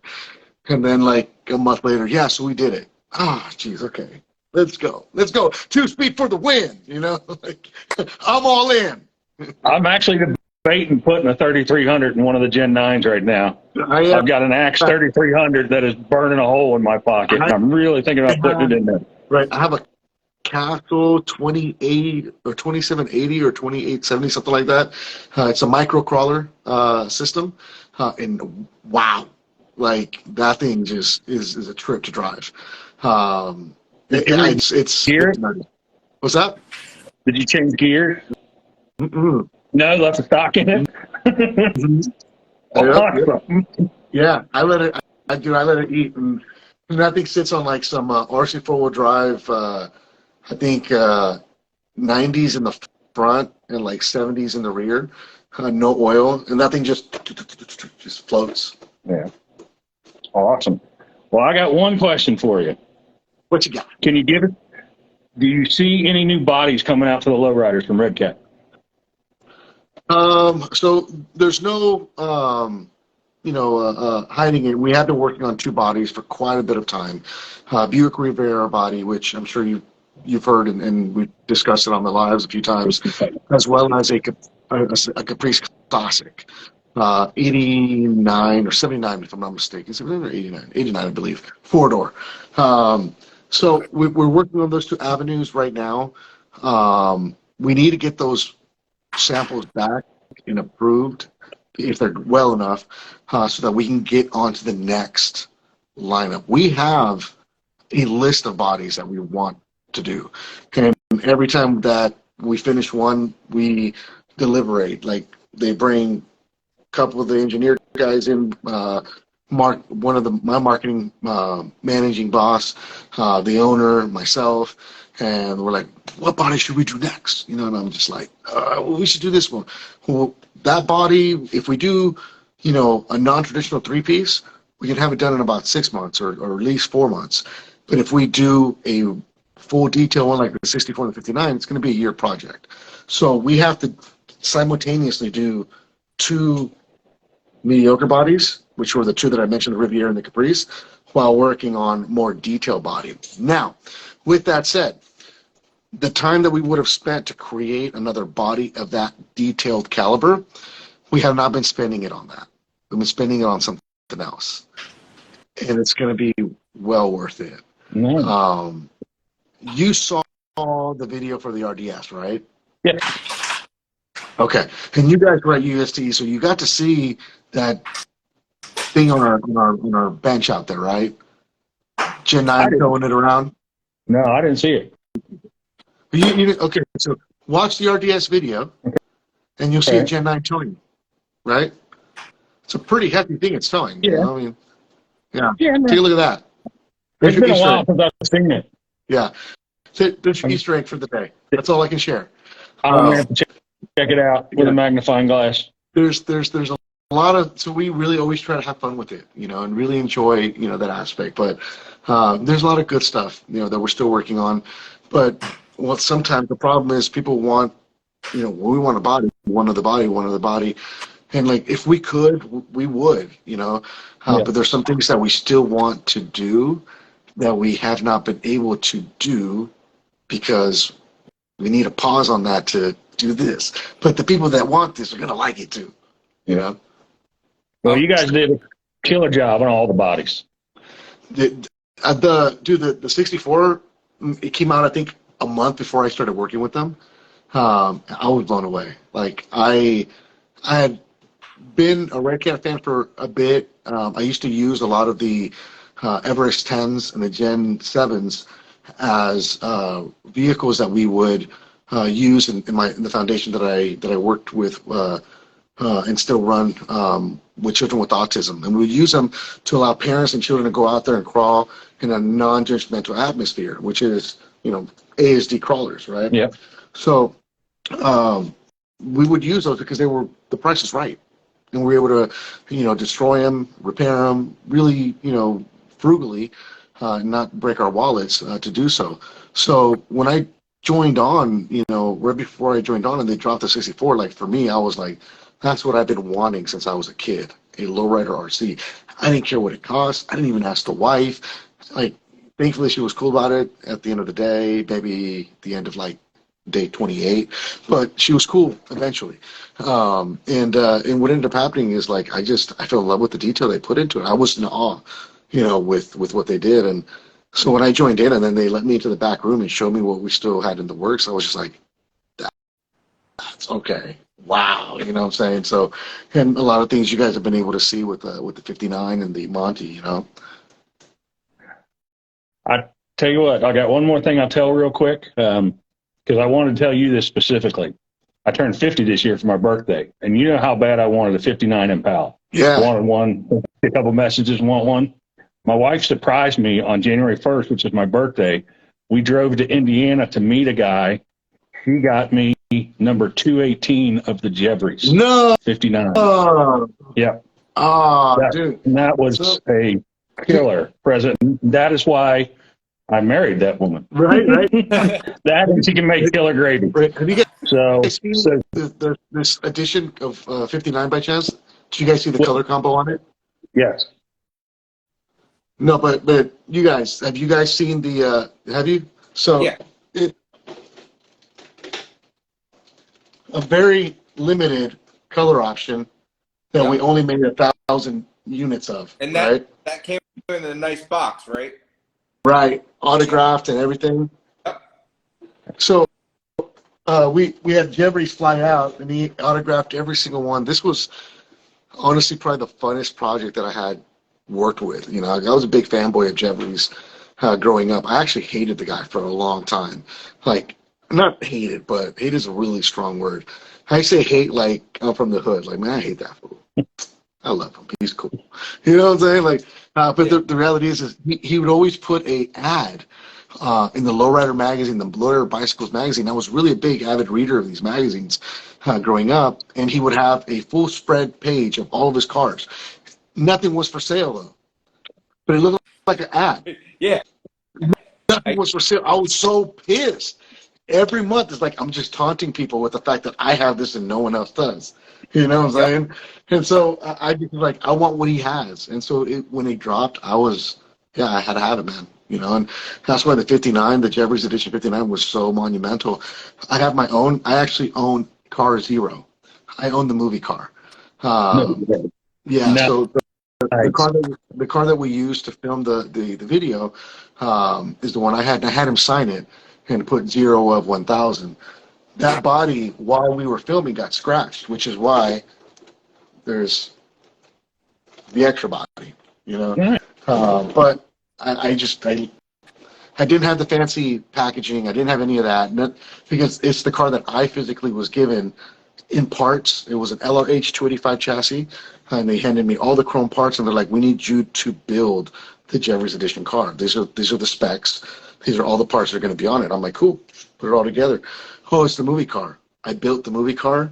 Like, oh yeah, I gotta have him sign it too. You know? Hell yeah. That is Very cool. That's a great. Well, I won't hold you guys up. I know there's probably other people who want to get in. I will see you guys in 3 weeks, definitely, at Beat the Creek. Oh, yeah, Oscar, man. I've been bugging you for 2 years about coming to Beat the Creek. We're going to get you there one day. They do serve tacos. I swear they do.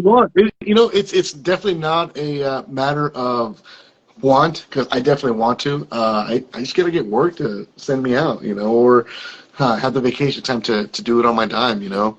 Yep. Thankfully, I know a lot of folks that might allow me to sleep on the floor. Just saying, man. You know what? I'd let you sleep in my truck. See, look at that. Jeez, that's a.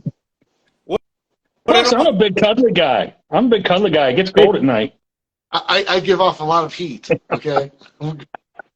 Well, this Big spoon. Take care, Big spoon. Guys, thank you much. Oscar, huge fan. Thank you all. You guys, love the show. Thanks again, man. Good talking to y'all. If you're cool with it, we have one more person to join, but Yeah. it is gonna be well worth it. This man is always hyped, man. He's always ready to go. It is Mark from Crawler Cult. Mark. Yeah, Mark's the man, bro. So, Oscar, my other let me ask you a quick question. Do you guys at Redcat have any affiliation with Duncan's RC? With who? Duncan's? Duncan's RC. Out in Arizona? Yeah. I do believe they're a dealer of ours. I don't know what the status of their dealership status is with us at the moment, though. My brother's in Arizona, and he just said that it's the largest Redcat dealer, like aftermarket, like stuff he's ever seen at a hobby shop. He said they have there's a ton of Redcat stuff. So you didn't know if there was a station or if it's just local Arizona shop. You guys are in Arizona. Mm-hmm. He knows his market, carrying Redcat. Yeah, stuff. no. I know that. I've been in there a few times actually. I go in there and buy some stuff. They have a pretty good selection of paint and scale items whenever I need some. So they're definitely worth checking out. Duncan's is good. There was another one that we know of that sells quite a bit of our stuff too. That not aftermarket, but on the just stock cars. They're in a mall. I just can't remember the name of them. And they have, like, I guess, a bunch of stuff. They're a big dealer. I don't know. Unfortunately, when it comes to dealers in all the shops, I only know them from firsthand going into them. I don't really get to talk to them like the support team does. They actually are talking to them bi-weekly. Or Nice. bi-weekly. On the weekly, sorry. All right, so Marky Mark, what's up, brother? Love Hold on. Try and get this right so y'all can see what's going on here today. I'm in the other room. I'm not in the shop. I'm in my other room. I'm trying to cut ODB in half. What? Don, everybody thanks for being on the show, man. Why are you so big in half? Bro, Hey. don't you know you got to put them in a box before you cut, right? Isn't that the magic trick? Right? He ain't gonna fit in this garbage thing that I printed. Look at Look at what I got. Isn't this funny? This little toy. I don't know what it's called though. I don't want to get anybody in any trouble. You know what I'm saying? I don't know what this is called. Oh boy. That's like our version of a tennis ball these days, right? Yeah. I didn't buy this. Someone gave this to me in a trade. I did not support the situation. I bought this. I didn't buy this. Okay. look at the I wheels. love it. This doesn't even look right. You guys should know where this came from. Who would it come? Is that? Look at those. That's Would have wheels like that. JCM. Yep. oh he got Toyota back from you, didn't he? No. Nope. He got it back from somebody else. I gave it back to him. He gave it to someone else, and now he got it back again.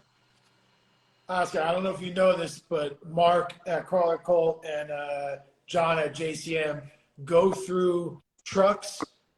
I go through stocks. It's just every time you talk to them, it's a new truck, a new build. You'll get pictures. Hey, look at this build I'm doing. And then a week later, you're like, hey, how's that TF2 you're doing? Oh, it's gone. I got rid of that. Now I'm working on this. It's 50. You're like, I traded Mark for, right? It's a non-stop cycle. And then the following week, they have the truck that they traded back again. Yeah, because they missed it and wanted it back. Just makes Tomorrow morning. Oh yeah, I'm dropping off the Blazer I got from the other day. It's I love it. I love it. See, but I'm the opposite. They just hoard them.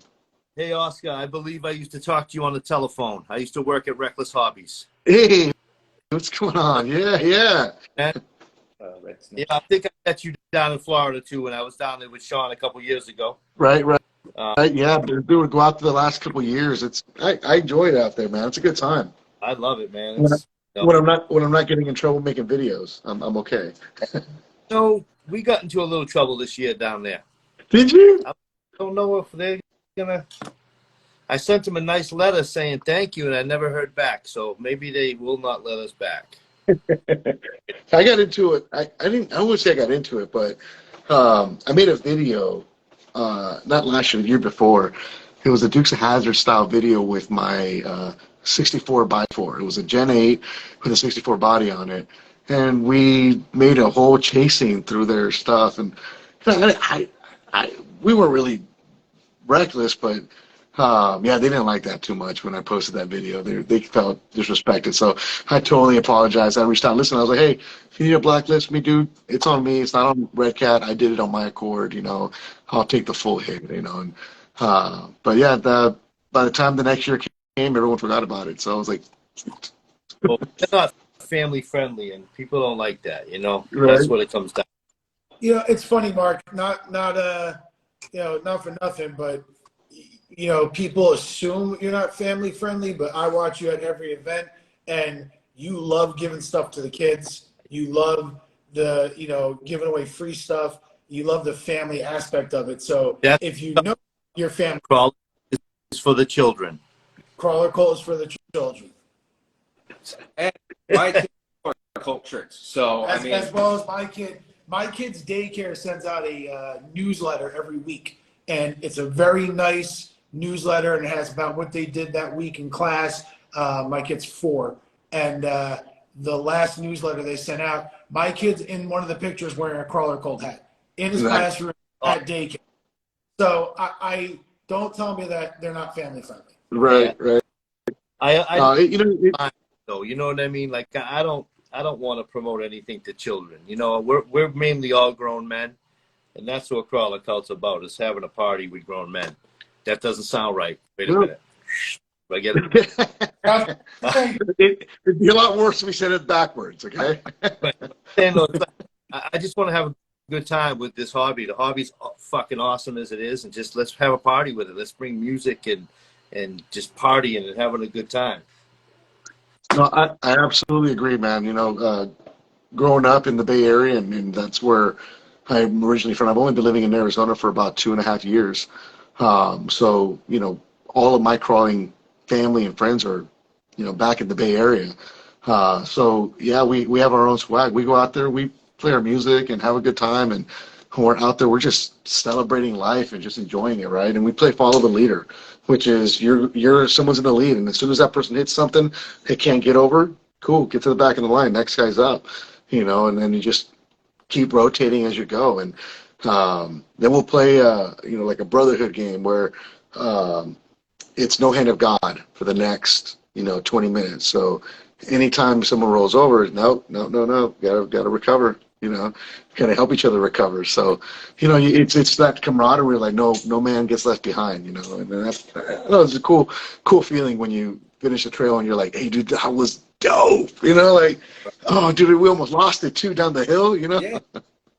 That's what him and I do when we go out. It's we don't have as much rock out here in central Jersey, but when we do get out in the woods and we go for a hike or something, I'll see a line and I'll be like, hey, I got a line, follow me. And Right. I'll go first, follow me. And there's plenty of places where his truck has no problem getting over something I couldn't get over, same line, and then vice versa, which then it takes crawling out of it. Now it's back to the builds. What's different? We're both running Gspeeds. We're both running Desert Lizards. What's different about your truck and my truck setup-wise? What tires are? How come your truck was able to go like this and mine could only do this, or I could side hill this, but you could? It's just fun, man. Always too. It's a trip. We used to host an event called Crawl Masters back in the Bay Area, and these guys would show up. And this, I don't know why this reminded me of it, but sorry, I don't mean to take away from it, but I agree with you 100%. But this reminded me, the first year we had it, we had 50 contestants, and we capped it out at 50, and it was a $50 buy-in for every contestant. And we gave money to first, second, and third place. And if anyone wanted to donate something to the cause, ASD Crawlers, which we then donate to nonprofits that help children with special needs, then cool, they can if they want, but they didn't have to. It was the only event that we made for the crawlers. We called out the best. If you think you're the best, we want it. You're gonna have to run, class 1 tires. You're gonna have to have, at least the front, half the tires covered by the front of the body. Rear can be truggy, whatever you want. No weight limits. You have to have a winch, right? All these things. This guy, everyone's going through the course. And we're on this section of the course where you have a 30-foot drop on your left and maybe a 20-foot sloping slide down on your right. And the truck has to go over what they call like a camel's back, 2 humps, right? So everyone that goes around it always gets that front axle, centers it on the top of the dome of the first hump, and then just kind of slides around it and gets around it to then make it to the second one. So everyone was getting killed on this on time, and people were, down to 3-minute runs, for the course, and the fastest time I think of the day was like 2 minutes and 52 seconds. So it was like within 20 seconds you had 30 dudes battling it out for like a $1,500 cash pot, and maybe more. Sorry, the last guy that goes, one of the last guys, running a stock SCX 10. 2 class 1 tires on it, and just an aftermarket ESC and servo.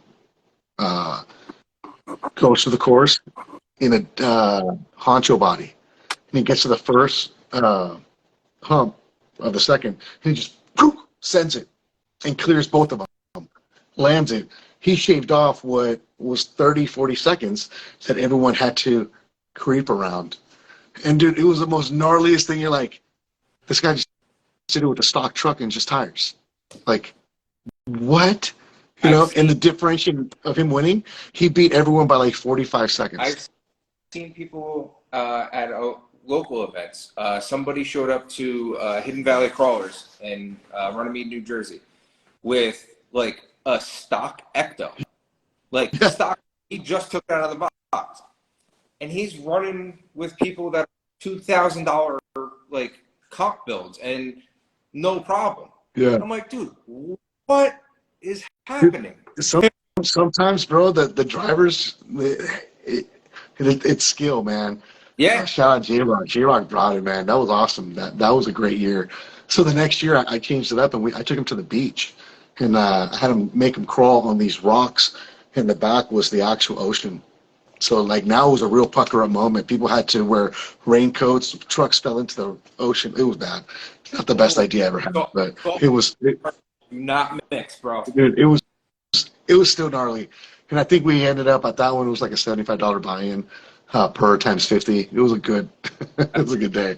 I think out of everyone, I think only 5 people finished. Hey. It is, bro. Mark, did you want to say something, buddy? I want to ask Oscar a question. Go ahead, brother. When is the roller thing going to be back in stock? The LRH 285. Yeah. So this, before I can answer that, I got to give you the reason why we have it. The LRH 285 was never intended to be a sold product. They were leftover chassis from one of the first shipments we got where the bodies were damaged. They were almost transparent. They didn't put enough backing color on them. And so we couldn't sell them with those bodies, so we put them off to the side and we quarantined them for like 6 months. And then once we got other things figured out, we ended up with all these chassis that we had to do something with. So we came up with the idea to offer them as chassis, and unfortunately it took a really long, painstaking time to sell them. They didn't sell very quickly. So the short answer is at the moment there is no talk about replenishing them. Because they feel that the LRH 285 Show Builders kit is a replacement for it. You get a little bit more chrome and stuff, but not the electronics, right? So you get a little bit more, but you get a lot less, if that makes sense at all. But there has been some talks recently within the last few days where it's actually come up in meetings amongst us. So it's in the talks right now as to whether or not we want to offer that again in the future, and will it be a lesser quantity than what we ended up with the first time due to the fact that now we can choose to have them rather than be stuck with them, right? So I hope to have a little bit more of an answer, a solid answer, hopefully within the next couple of weeks as kind of things start to iron out. I'm going to be gone probably for the next week here pretty soon. I'm leaving to Vegas Wednesday after the show. So I'm going to be heading up to King of the Streets. And when I come back, I believe we'll probably should have a little more info by then. Cool. I saw one over the weekend with a Blazer body on it. Yeah. And yeah. Same wheelbase, and I said that's easy for me. I gotta get one. Oh, absolutely. Yeah. If you're the kind of person that you're going to put your own servos in it because you want different servos, and I still recommend using our remote, the LR6X rated because of all the channels that it has on it. But the Show Builders kit comes with the chrome pan, chrome suspension, chrome rear differential housing, I believe chrome transmission housing as well. So it's all chromed out. All it needs is just the servos, ESC, and servo. I think it already has a motor mounted to it as well. So at least that is an option if you wanted to build one that's going to be chromed out and looking. I mean, in my opinion, anyways, if you want to do it, you're going to do it right. So you got to be like over the top, put the mirrors underneath. I can see you, bro. I can see little dingle balls hanging from the dash. I see it. Ground, that's what. But yeah. I tried. But regardless, yeah, if that's something that interests you, that is available at the moment. In the meantime. Yeah, I did see that one, but I want to rust mine out and make it look old and just drop it to the ground as low as we can get it. Absolutely fair. Absolutely fair. No, that makes sense. I was hoping the Monte Carlo was the same wheelbase, but it's not, right? So No, that's 260 mil, and the other one is 285 mil, which is why we call them the LRH Lowrider Hopper 285, and then LR 260, which is Lowrider. Good thing. 260. Good thinking. Someone's talking. We were bored that day. And it is past Johnny Dub's bedtime. I think we're going to get ready to wrap up the show. It is not past my bedtime. It's been going on for almost 2 hours, but I know there's a little bit more. My wife is leaving for Florida tomorrow morning at 4:30 in the morning, and I promised her I'd walk her to her car in the morning. And it's 10 o'clock. Yeah, make it. Is she taking the kids too? No, they're staying with me. She's leaving both of them with me for 3 days. I figured she was taking the kids. I was going to say, why aren't you on your way up here? If she was taking the kids, I'd be driving right now. I'd come up there. I mean, and take off work. We take a road trip. I'm going to see you guys in 2 weeks. Yep. And then I'm going to see you guys in a week, right? Yeah. I'm going to see a lot of you. Tune in Thursday to me because I got some shit going on. I got you. Definitely. We'll be there. Going to talk some shit about the industry. We love that. Oh, game on. I'm there. Peace, guys. Oscar, nice talking to you again. I'll see you guys later. Later, Mark. Likewise. Take care. Thank you. Brother, thank you so much for coming on and shooting a shit with us tonight, man. I really appreciate it. You really gave us an insight into Redcat and especially into the drift world. We have more of an appreciation for Redcat. I mean, just watching what you guys have done over the course since we've been in the hobby and the integrity. I keep using that word because I feel like Redcat is a company that has integrity. You stand by your product. If something's not right, you make it right. The customer service is always fantastic. The product is fantastic. The people behind the scenes, such as yourself, are amazing. You guys are beacons in the community, and I cannot thank you enough for joining our show. Yeah, my first introduction into crawling, my brother out in Arizona had got his hands on Everest, and first time I saw it, I was like, this is so cool, watching her articulate, just how much it could do. And then from there, he dove deeper into the crawling, and then I got into it. So if it wasn't for that Everest, I wouldn't be sitting here right now doing this every Monday night. Also, I just want to, I said this earlier before you joined, every other RC company needs to take a note from Redcat for their RTR body mounting. Every body has been knocked out of the park between the Gen 8, the Gen 9 with the hinge body, this with the amazing that you can pick the car up with the body and it doesn't fall. That alone is amazing. You guys did a great job with that. So we appreciate that, man. Thank you guys. We love the feedback. We loved any opportunity to be able to get out and about with the community because at the end of the day, that's what it's about. It's about growing the community. We even in our pictures, when we reshare other people's pictures of our products, it doesn't have to just be our product in the picture. It's the hobby. We want to grow the hobby. We're not here to segregate it. So, and that goes from brands to just who gets to enjoy it, right? So we appreciate you guys, and thank you so very much for having me on the show today. Dude, it was an honor to be here. Thank you so very much. Thank you. Thank you very much, brother. Appreciate it. You got it. Stay safe. You got it. Appreciate you. You guys stay safe. All right, everybody. Good night. Have a great night from Monday Night Mashup. We will see you next week, same time, same place, and once. We just lost power. We just lost power. Hold on. Dude, something just happened. We just lost power. That's for real. There was a big flash outside, and then we lost power. So thank goodness we ended the show when we did, because now we're working by John's flashlight. Holy crap. My kids are probably screaming inside. I'm going to have to go figure this out. Looks like the whole neighborhood's out because outside the garage is pitch black. Wow. All right. Good night, everybody. We'll end the show there. See you guys.